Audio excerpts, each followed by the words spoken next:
Bukas nga ng aking Shopee. Bumili ako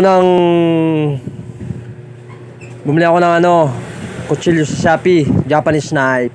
Mamurahin lang siya. Yan, unbox na natin. Unboxing. B, hindi ka naman kasama.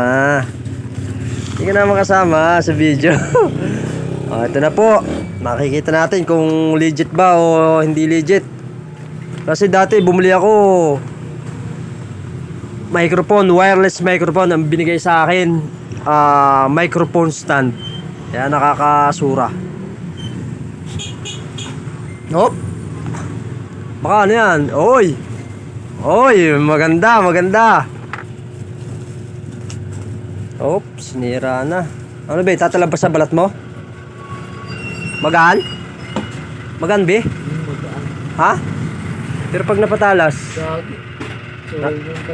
tumalab sa'yo? Hindi nga. Hindi. Tumalab sa'yo? Hindi. Hindi naman tatalban yung mukha mo ng ng kutsilyo eh. Oo nga, Nga, sa mukha mo nga. Matalim ba, Bi? Oh. Oh! Tingin. Wala. Papatingin ako. Naman yan, guys. Maganda pala yung nabili kong kutsilyo. Ang hiwa lang to eh. Hindi mo kasi siya pantad-tad. Japanese knife. Ganda nga. Kusinero ako dati mga kaibigan eh. So nga lang medyo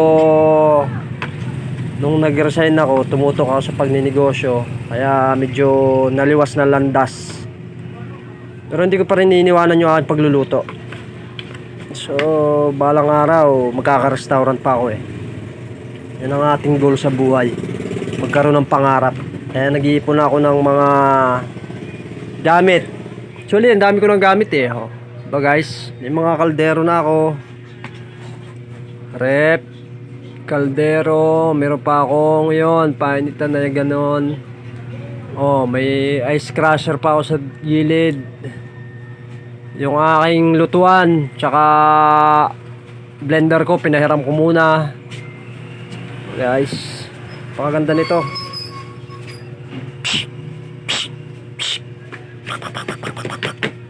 Bye guys.